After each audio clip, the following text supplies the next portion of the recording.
in Kakumiro district, and we'll be bringing you details of all preparations and what you should expect tomorrow. My name is Kanare Mugume, and this is NBS Live at 9.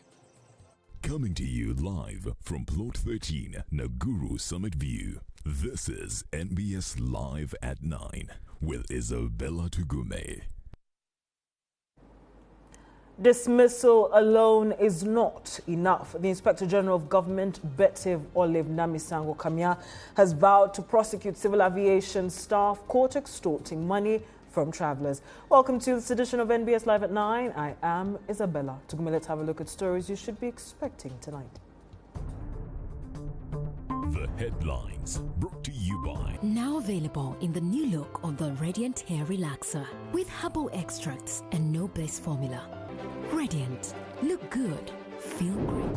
Members' funds are safe. On NBS Live at 9, tonight attention turns to the National Social Security Fund. The House resolved to institute a select committee to inquire into the National Social Security Fund.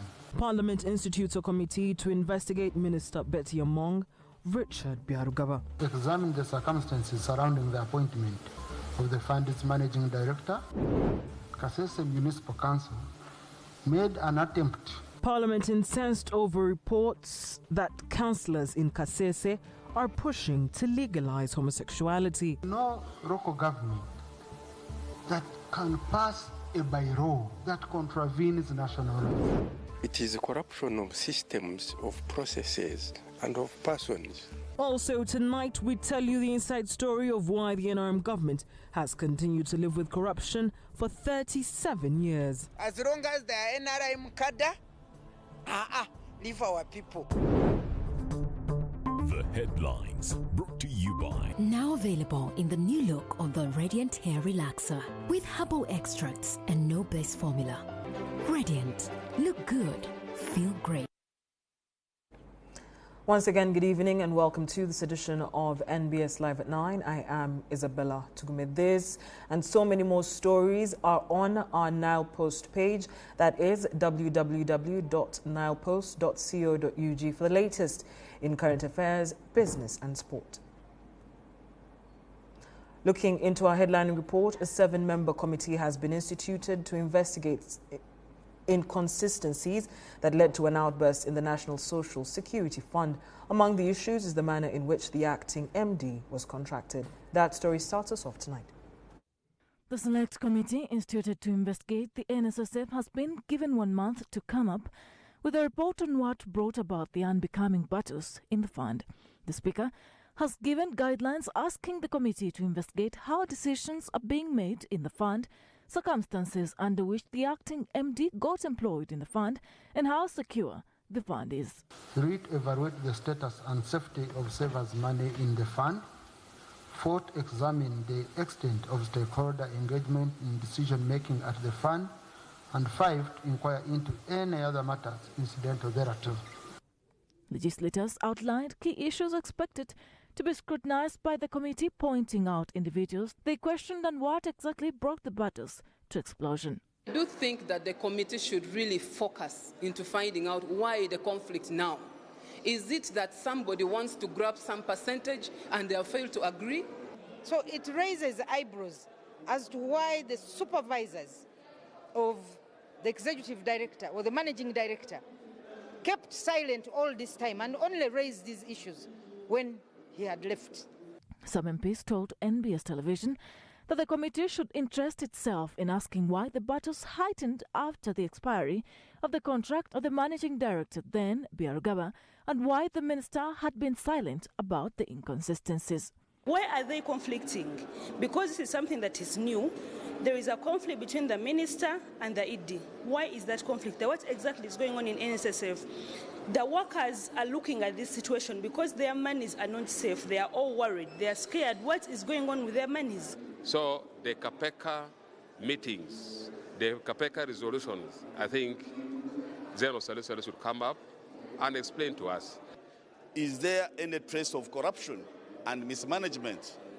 And number 4, what should be a way forward so that this recurrent crisis management and alleged mismanagement is dealt with once and for all? This argue that if the minister fails to answer satisfactorily, then serious action will be taken against her and any other persons involved. This, as they called for thorough investigations. And I'm telling you, we are waiting for Honorable Betta Mongi, the next person to be censored, if she fails to explain well, about this saga in NSSF, the next person to be censored will be Honorable Minister Betta Mongi. It's very embarrassing if we don't achieve a bigger goal. It's hard to work and contribute and you don't see the return. As Parliament embarks on this investigation, recently the IGG expressed initiation of investigations into the Workers' Fund with allegations of corruption and misuse of funds said to be at the centre. Shamim Nawakoza, NBS, Live at 9. The Deputy Speaker of Parliament, Thomas Tayebwa, has directed the Ministry of Internal Affairs to investigate NGOs alleged to be promoting homosexuality in Uganda in the guise of offering support to needy communities. This following reports of a draft bylaw by the Kasese Municipal Council recognizing homosexuals as a minority group. However, responding to the claim, members of the Kasese Council say what they discussed was far from what the Speaker is talking about. And this warning is very serious, and I want... The Deputy Speaker of Parliament, Thomas Tayebwa, told Parliament that leaders in Kasese municipality attempted to enact a bylaw promoting homosexual activity. According to the Speaker, the Council could have been influenced into signing a bylaw contrary to the Constitution.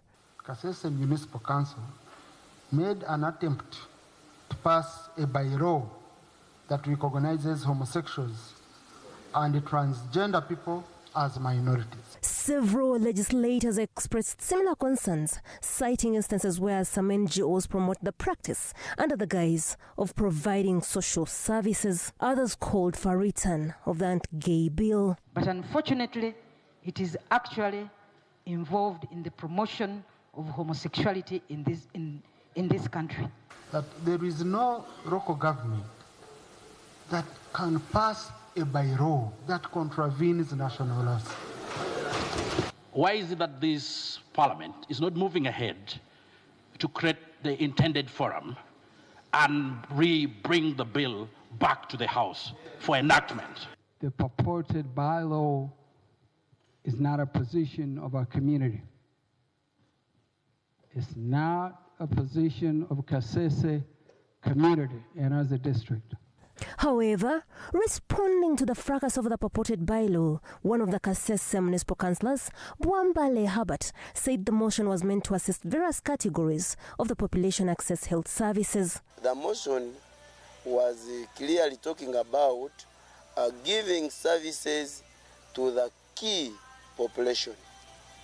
And those people in the health department, they know what it means by key population. There's some examples of key populations. These are people living with HIV. These are people, the sex workers. These are some truck drivers. The Speaker of the Kasese Municipal Council, Cash Swaib, says the Deputy Speaker of Parliament should have made thorough consultation before putting the matter before Parliament. I have never passed any bylaw. I have never tried to enact a bylaw that has anything to do with homosexuality. It first came to me on social media. I did the verification.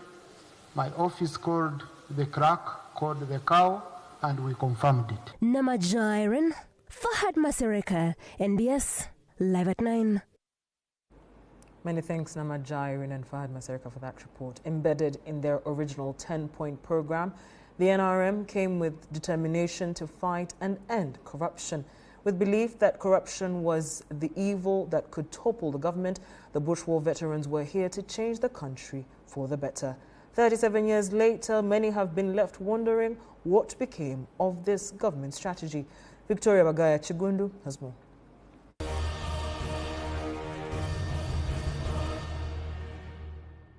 First published in 1984, the famous NRM's 10-point program was to usher in a new era for Uganda, and one of the ways was through fighting corruption. It is no doubt that fighting corruption came in as point 7 of the 10-point program. And for those that had been liberated, it was the best thing they wanted to hear since all of them would now get the opportunity to partake on what belongs to them. To bring a fundamental change and restore a government for the people.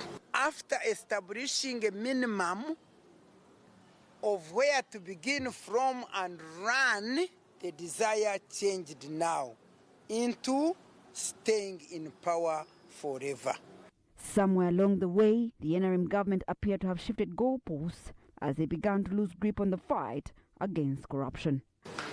Former Ethics Minister Miriam Matembe says once President Museveni switched lanes, that's when corruption thrived. Those people who wanted to steal, who wanted money, who wanted everything, were the ones supporting him.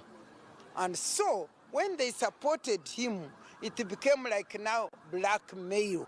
A tool to hold on to power, birthed mannerisms that slowly started to gag reason. I was the Minister for Ethics and Integrity. You see the book which I wrote. Whenever I would bring forward people who are corrupt, as long as they are NRM cadre, leave our people. As long as you wait. And as one of the strategies to fight corruption, the Inspectorate of Government was established. We catch up with the man who was privileged to be in charge of this establishment at the time of inception. Our time, we were lucky. That time there were people still returning per diem after trips. and so at that time, the president didn't want, or officials who didn't have anything to do with his trip, to accompany him.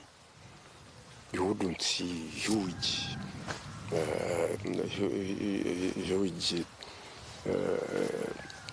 convoys just following the president to sit around. Now, what happens? Rosindana says the 10-point program and its item number 7, eliminating corruption over time, has faded from the original plan. He says with no foundation, corruption has become the norm. It is a corruption of systems, of processes, and of persons. So when people are talking of big fish and small fish, they are talking of persons. But the systems, once a system is corrupted, if you go in and you don't want it to be corrupted, it ejects you. But where did NRM go wrong? With various agencies created and enabling laws to enforce it. So you see this woman like Kamya, she has no power. What can she do? What can she do? Because the unit within the president's office is more powerful than her. It gets more resources, it gets whatever, and for her she may be having no resources and having no power, and if she quotes somebody, she can be called by the president and say, no, leave that one, that is our cadre. The political will is not enough to whip the corrupt. In Japan, when you steal, and it is learned that you store money, police won't even go for you. You would have committed suicide yourself. You commit suicide. In China, when they learned about it, you are hanged. But here, it is now the possibility of you going to prison is extremely so low. CS BAG Executive Director Julius Mukunde says it's only in Uganda that the corrupt will negotiate with the IGG on the payback plan, meanwhile enjoying freedom and still employed. He says this only encourages corruption. If you look at the Public Finance Management Act, the maximum penalty for you to have mismanaged government resources is 5 million. So even if you've taken $1 billion, the maximum penalty is 5 million. So the penalties are not so stiff to deter anybody to think about it. NRM, however, maintains that despite a few struggles, the party is still committed to eradicating this vice. If you look at the various legislations that have been made to fight corruption and the various interventions by government, every time a new law comes in, or every time the use of technology comes in, then the potential thieves or corrupt individuals also adjust their thieving mechanisms. It is this dream of eliminating corruption that the country continues to hope for, with questions of whether it is achievable. Victoria Bagaya, NBS Live at 9.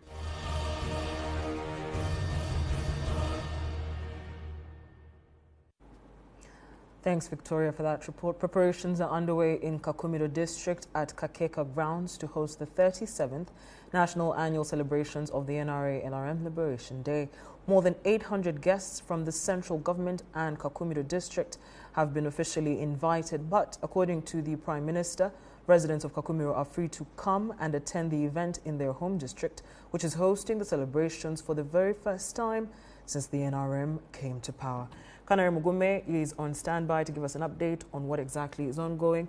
Hello, Canary. Good evening. Kindly talk to us. What should we expect from the celebrations in Kakumiro District tomorrow?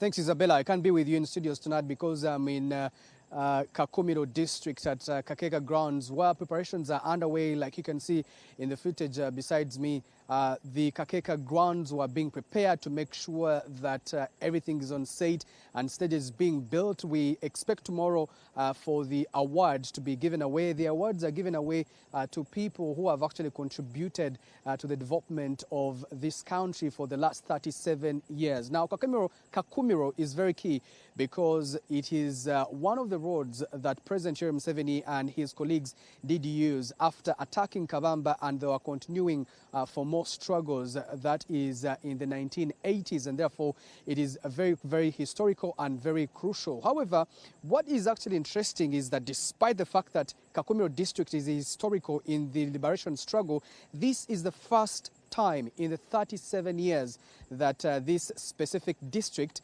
is hosting the liberation celebrations. Now, I spoke to the permanent secretary to the office of the president, Yusuf Kakande, to understand how historical is Kakumiro District, and this is what he had to say.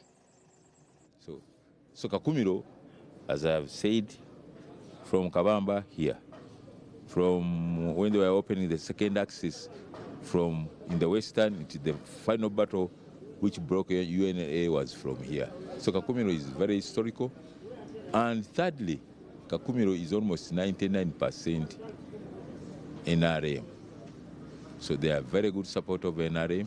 And fourthly, maybe the Prime Minister also, who comes from here, also plays a very big role in the mobilization, both social, political, and economic. So. All right, so as you saw that Kakumiro also enjoys a large support from the NRM. But let's now get into the deep details of tomorrow. Tomorrow, of course, we understand that about 880 people have been invited. However, the Prime Minister has been going around, since this is the area that she does represent in Parliament, inviting residents. So there's a place specific in the middle of Kakeka Grounds that has been gazetted for the official guests, right from central government, dignitaries, and also from Kakumiro District local government. Then the other people have been put on the outside the barricades to be able to come and attend. Actually, if you saw a picture online, the Prime Minister together with Minister Nabakoba, they are actually pinning matoke, showing that everyone is invited. So therefore, we do expect a crowd of about 2,000 people along there. Many people from areas around Kakumiro are going to come. Now, let's also understand that Kakumiro has been really, really significant in trying to rally support for the NRM. However, I spoke to some residents of Kakumiro, and they told me some roads, for example, the one that connects Mityana to Mubende and then falls into Kakumiro, is still a little bit challenging, even though the road from Mubende to Kakumiro is a bit better. But the road from Kakumiro to some of where the oil fields are still a bit bumpy. However, some of them have been worked on. So maybe tomorrow will be an opportunity if they meet the head of state, who is expected to arrive in Kakumiro at about 11 a.m. and some medals will be given out. Maybe that will be an opportunity for the residents of Kakumiro to express their concerns that also have to do with some of the monies and how they're being handled of parish development model and other poverty alleviation programs. But let's see how tomorrow goes. Everything that happens tomorrow will be live on NBS television, as I'll be bringing you all details as they do pop up. Back to Isabella at the Political Command Center.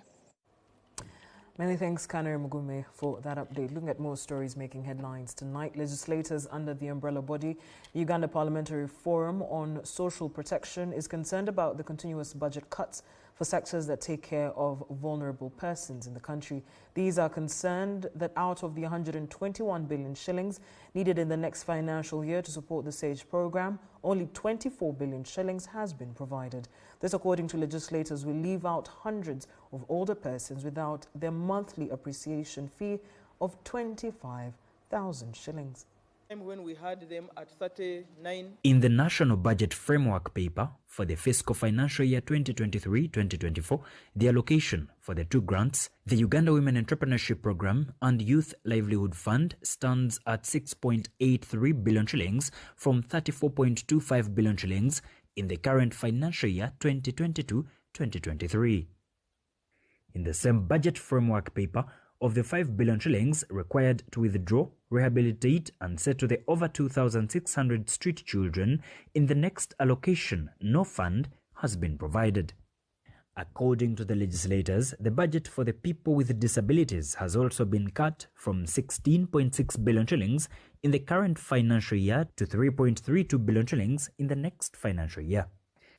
The budget for the elderly, according to legislators, has also been affected from 121 billion shillings to 24 billion shillings in the next financial year, but with the adoption of a recommendation to have age of eligibility reduced from 80 to 74 years, there is need for an additional 71 billion shillings to cater for the over 30,000 older persons in this government program of SAGE. The legislators are now asking the Ministry of Finance to revoke the policy on a blanket percentage cut subventions on sectors under social protection. Moreover, only those who have been 80 and not even considering those who will be 80 next, even not considering the 43,000 older persons who have been closed out because of their identity cards. We can only provide 24 billion. I think is a shame and is laughable indeed. And if this very little money that has been allocated to the vulnerable is also being scrubbed off in our budget, then we are throwing the vulnerable to the dogs.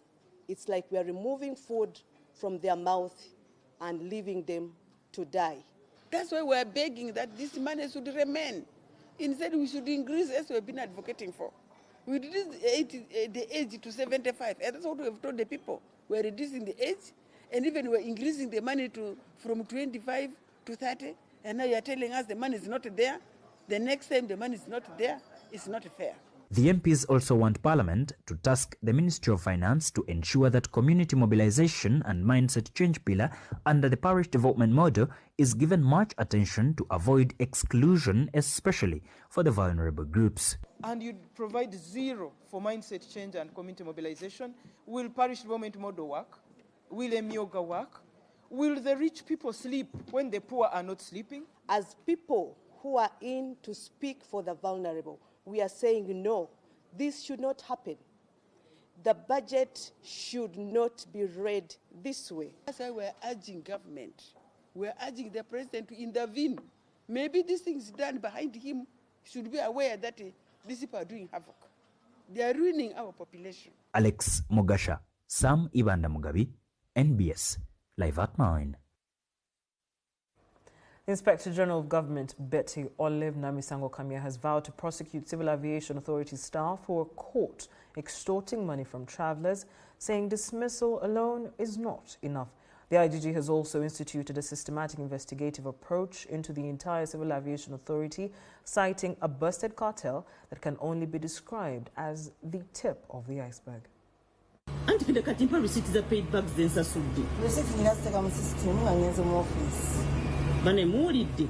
Video clips showing extortion by the Civil Aviation Authority staff to travellers at Entebbe International Airport has left the country in shock. At a boarding for what it's 420 to boarding at 5 to 5 wound. Whereas Civil Aviation Authority top management acted quickly by investigating and dismissing the said 27 staff, the Inspector General of Government, Betty Kamya, says this wasn't enough and has warranted prosecution.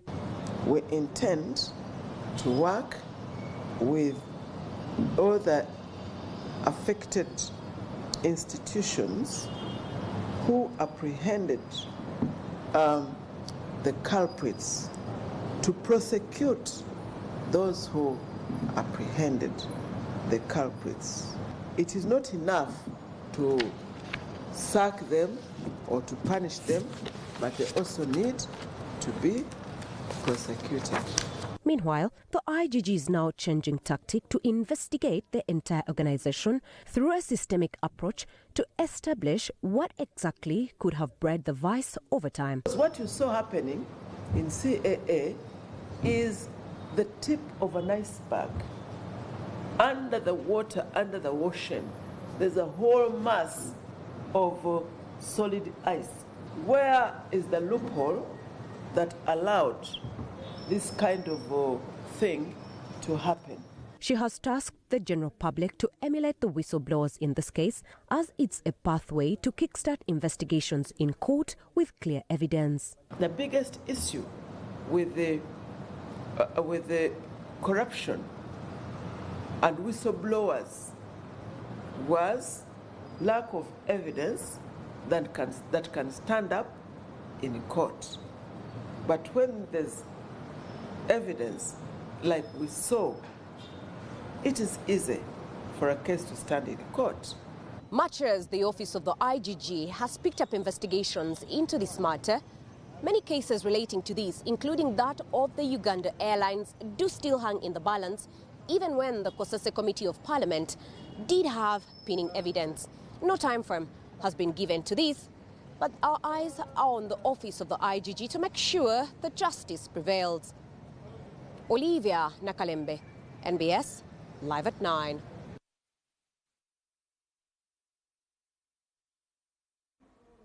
It is that time in our bulletin where we get to ask you what counts. We put our poll question across our social media forums, and tonight we ask, in addition to the different agencies fighting corruption, what more can be done to stamp out the vice? We're using the hashtag NBS Live at 9 on Facebook and on Twitter. Elijah Mugoya on Twitter says, fire all the so-called agencies, create one, and make their jobs temporary, like a one-year contract subject to satisfaction of service. A person can only renew contract once and remains under camera even if they left the agency. Kiza Bernard says Ugandans have never understood the value of their country. That is why they steal from their own graveyards. Anyways, we must make the corrupt people vomit out twice what they swindled. That will reduce the vice. Bernard Mwanguzi on Twitter says the corrupt, once arrested, should be forced to vomit all they took and have their property sold. Second, sugarcoating this must stop the act. It is theft and should be punishable as treason because its effect negatively impacts our country. All right, those are some of the comments coming in through our social media forum. But just to remind you, our top stories tonight: Parliament concerned about homosexuality, and we count down a few hours to the NRM celebrations happening tomorrow, while the IGG is set to prosecute civil aviation staff caught extorting travellers. For all that and so much more, once again, please be sure to go to the nilepost.co.ug for that and so much more. When we return, more stories after the break.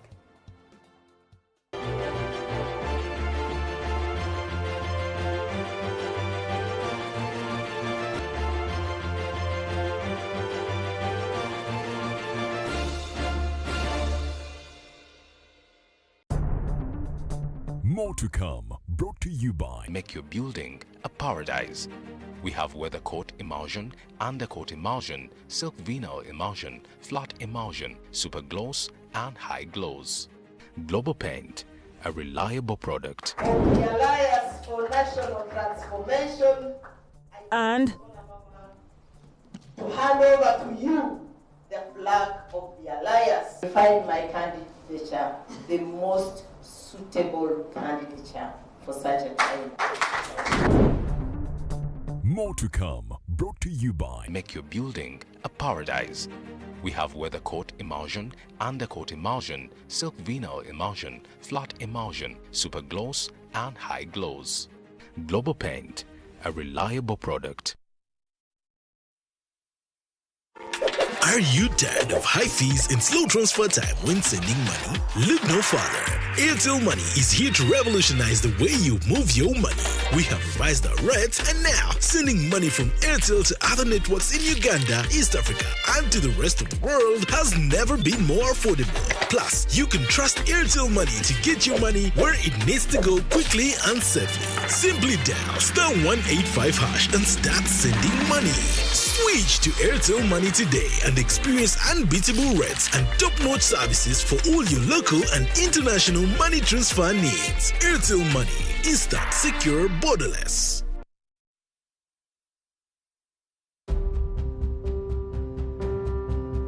Hello everyone, my name is Justice Kojak Skojo and I'm the founder and CEO to the Ultimate Group of Companies. COVID has been a real hit to the economy and of course to really all businesses. So for us here at the Ultimate Group of Companies, we have had a real beating for a facility like this. Having it closed for really years is such a hit.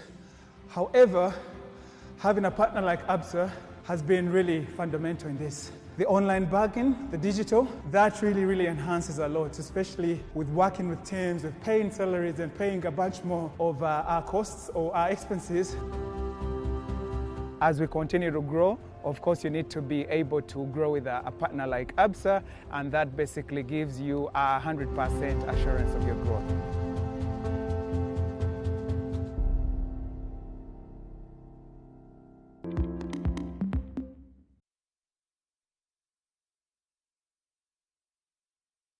Buying a Mercedes, Toyota, or Range Rover. Let World Navy make your dream car a reality by importing it directly from Japan. We offer cash and Stanbic Bank direct import financing of up to 80%, meaning you can secure your dream car with only a 20% deposit. We offer free pre-shipping car service, accident-free and mileage certificates for your peace of mind. Find us at Forest Mall Ugogo, Block A, ground floor, or call 0704 105 159.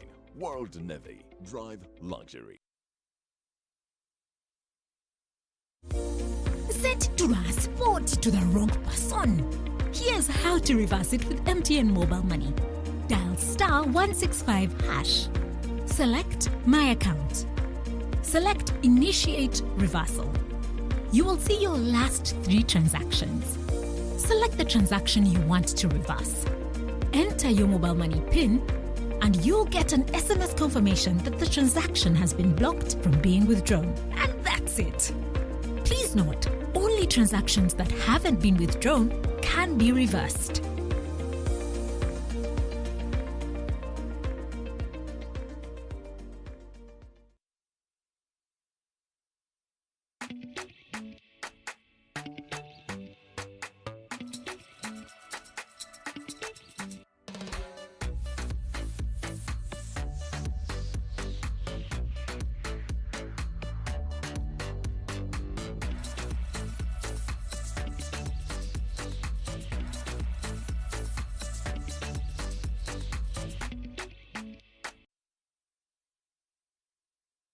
Introducing the PrimeLearn app. You can now top up your child's classwork using PrimeLearn. Get access to elaborate lesson videos, exercises, and revision tests by expert teachers all over the country. From nursery to primary 7, all subjects and learning areas affordably based on the Uganda curriculum. Download the PrimeLearn app from Play Store or visit www.prime-learn.com. Learn ahead of others, anytime, anywhere.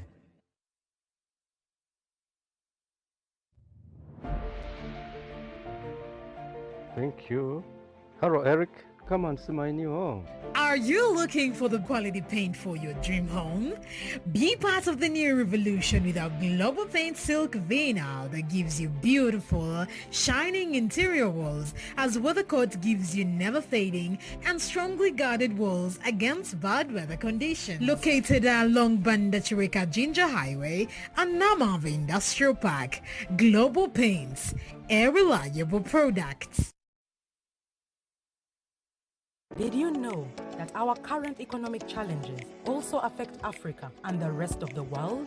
So how can Uganda, Africa, and the world overcome them?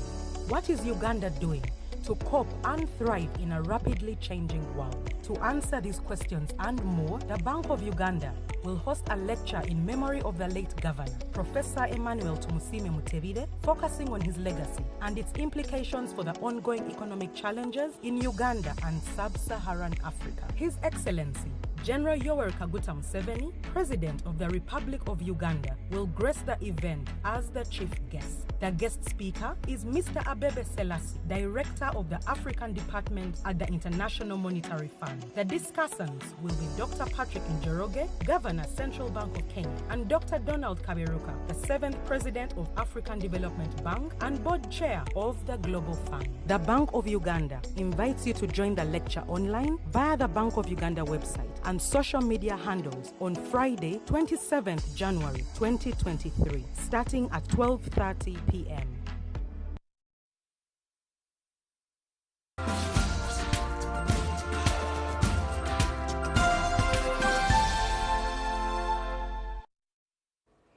Welcome back from the break. Remember, we are streaming on air and online. The hashtag is NBS Updates. I am Isabella Tugume. As the NRM leaders from northern Uganda push to have the late Jacob Olanya's NRM SEC seat filled, the NRM Secretary General Richard Todwong says the party is not in a rush to replace him.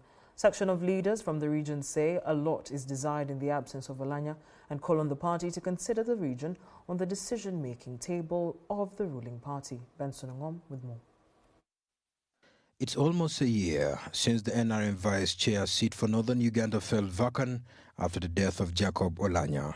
In Olanya, the region had hope for service delivery, including poverty eradication, connecting West Nile to the national grid, boosting education and health.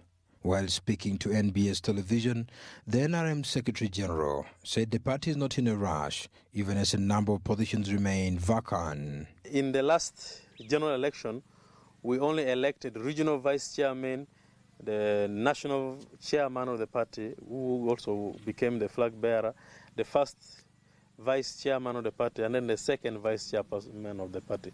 The other positions we have not yet elected. For example, the leagues, the Youth League, Veterans League, Historical League, the PWD League, the Entrepreneurs League. Todong says the party is aware that the region is not represented at the top party leadership, but they will have to do the right thing as a party. The voice of the region, the representation at the national level, we know all this, but we cannot rush. There are quite a number of offices that have expired within the party that needs either to be the terms of office for the office bearers should be renewed, or new office holders should be elected. To the party members, a lot is missing. After the death of Olanya, they say little attention is on the region, including his constituency of Omoro County. We have been losing allocations that come to the district. We have been losing in terms of our bargaining capacity as a district. He was our leader. He would be the one to raise some of these issues at a bigger forum which could take decision. Of course, his death has deprived us badly of all this development. Todong says the party is in the final stage to update its register, which will be in March. And the process starts by cleaning our register, which we have started on, and very soon we are going to take this register back to the branches for members to cross-check their names to make sure that they are on the register, and then we shall now print our voter register, which is authentic, and then we shall conduct the elections of the structure of the party. Benson Ngom, NBS, live at 9. Many thanks, Benson, for that report. The Ministry of Defense and Veteran Affairs is working to clear the backlog of unpaid arrears of veterans that has been pending for years. The State Minister for Veteran Affairs says if the ministry is given 91 billion shillings requested for the next financial year, they will be able to clear all 21,000 veterans who have not received payment. As the country celebrates 37 years of the country's liberation, the Ministry of Defence and Veteran Affairs is striving to improve the lives of veterans around the country. The ministry says if they get the 91 billion shillings that was put in the 2023-2024 financial year budget, they will be able to clear the remaining 21,000 veterans and remain with the 5 billion monthly pay for the retired officers. Since last year, even this year, our figure that we have been proposing to Ministry of Finance is the 91 billion that we need. That one is there. And we are requesting finance to give us that money so that we pay this backlog and we completely deal away with the issue of the backlog that has been on us for long.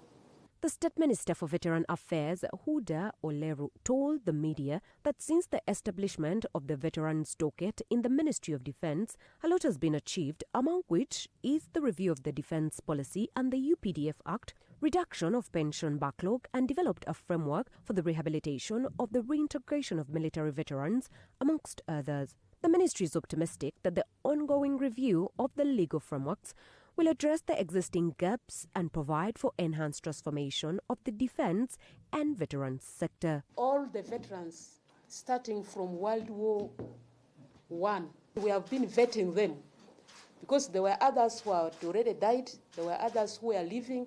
So we have been going out to the communities to verify these people, to find out those who are alive, and find out those who are dead and who will now be responsible to receive their benefits. Olivia Nakalembe, Salma Namwanje, NBS, Live at 9. The CEO, Daniel Chaudhry Sales Institute, Daniel Chaudhry, is joining us in studio this evening to talk about the Sales Warrior Convention set to take place at the Kampala Serena Hotel this Friday. It's a very good evening, and thank you so much for sparing time to join us, Daniel. It's always a pleasure to pick your brain. The last 3 years have been incredibly difficult for most businesses, mostly due to the impact of the pandemic. Sales have dropped, and we've seen some businesses even close shop. If you had any advice to give any of these businesses, what would it be? Thank you so much, Isabella. Good evening, viewers. The last 3 years has been really difficult for a lot of businesses, and business people need to align because the buyer behavior has really changed. Buyers now can only buy what they absolutely feel necessary. So it's important that the first thing you have to do is align your solution offering to what the marketplace absolutely need. If you don't align properly, then people are not going to buy because the buying, the desire for people to buy has really gone low because people have got to save money. Secondly, you also need to now start thinking about your team. How is the mindset? The last 3 years, people have been not working. People are stressed out. Now, you need to work on the mindset of your people. If they're still stressed out, then that means they're not going to make a lot of calls. They're not going to go out to the marketplace to look for opportunities. So it's important that you train them so that the mindset is really strong. Build their competence again, because some people, the last 3 years, they've been just, sitting home, watching TV. So they've lost a little bit that spark, that edge. So train your people so that they can reskill them so that they can become more competent. And then lastly, you need to help them, go to the field with them, push them on execution, because a lot of people now, they're not really executing as much as they should. So it's important that the action in the field is as strong as has never been done before, because now it's business unusual, is the new normal. It's important that people actually work really, really hard. According to the UN Enterprise Performance Index, Uganda is known as one of the most entrepreneurial countries. However, to many of us, the first birthday is never celebrated. From every point you turn, there's almost a new business popping up. As a salesperson, what advice would you give founders or those that are starting up to do differently so that they're able to celebrate more than their first birthday? Isabella, the biggest problem with a lot of businesses in this part of the world is that we start business to make money. We start business because so-and-so is doing this similar business and they're making money of it. So we have the bandwagon effect quite a lot in Uganda. I would want to encourage you watching this right now, you businessman watching this program. do not just start business to make money. You have to start business that you really, really love doing or you know a lot about. Do enough research on the business that you start. But also, as you recruit salespeople to come and work for you, make sure that these people know and understand the vision as to why you started the business, and get them to galvanize all their thought process and their energies to sell that with the same level of passion and drive that you, as the owner of the business, would have as you go in the field to sell. So it's very important that you know what you're doing and you people know what they're doing. Most of these businesses abroad, you find that the owners, they research so much, they do a lot of pilot studies before they put a product out there. But for us here, when they said, oh, Isabella is doing very well with this business, maybe you can also try. And people, just because they have a little money saved, they go into business to make money and not get into business that they know, they love and they're passionate about. So when the going get tough, most of them, you find they're dropping off the business. Because when you're passionate about something, you can be able to have the staying power. But if you're just doing it for money and then the money is not coming, actually you're losing more money, chances are very high that many people will leave the business because the drive is not there, the passion is not there. So that's what I would really encourage them to do. All right, let's have a discussion about the sales convention that's happening this week on Friday. It's a very huge concept, a very unique concept. What inspired you to put up something like this in Uganda? I've been a student of sales, and I've been a student of life pretty much. One of those things that I love doing is attend different conferences across the world. I attended one convention called Salesforce. That was back in 2017. Salesforce is one of the biggest conventions that takes place around the world. One was in the States, another one was in the UK. I attended one virtually, the one of the States. And I could see the salespeople from different Fortune 500 companies coming together for a full week, skilling themselves, networking, doing exhibitions, and connecting and growing together. And that really inspired me. And I'm like, I think this is needed in the parts of the world where I come from. And that's how we got the passion to start the Sales Warriors Convention. The first one we did was in 2019, where we had over 800 people come. And now this is the second one. Of course, COVID years, we couldn't do 2020, we couldn't do 2021. 2022, we're also still trying to see, there was Ebola and a few things like that. And now we're back 2023, and it's going to be the biggest sales convention in East Africa. You've got to be a part of it. Okay, so that is the biggest question. How then can someone be a part of the biggest convention in the region? So the convention is at Kampala Serena Hotel this Friday, 27th January 2023. The ticket is 200,000 shillings now, and we'll have tickets being sold at the entrance of Kampala Serena. So just show up. That's the first thing. Show up. They said success is 99% of success is showing up. First show up, and then you'll be able to get all these incredible speakers. Speak some life into you. Mr. Amos Wekesa, who is the titan of tourism industry, will be speaking to us about networking. Mona Seboliba will be talking about the power of a personal brand. Tony Otoa will be talking about how to have a conversation with a decision maker. Myself, I'm going to be talking about sales effectiveness, drivers, and pipeline development. So just show up on Friday at Kampala Serena Hotel. I see Kampala Serena now, they're starting to have some security-related, restrictions. So make sure you carry either the ID of your organization where you work or your national ID, because they're going to be checking it at the gate of Serena before you enter. Daniel Chaudhry, CEO of Daniel Chaudhry Institute, Sales Institute. Thank you so much for sparing time and joining us here on NBS Live at 9. We take a quick commercial break and return with a lot more stories to look forward to.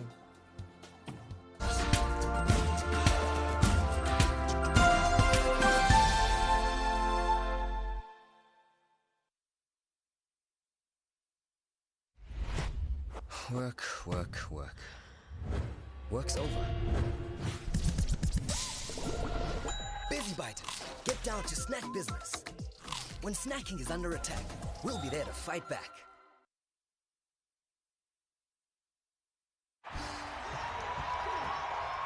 Shake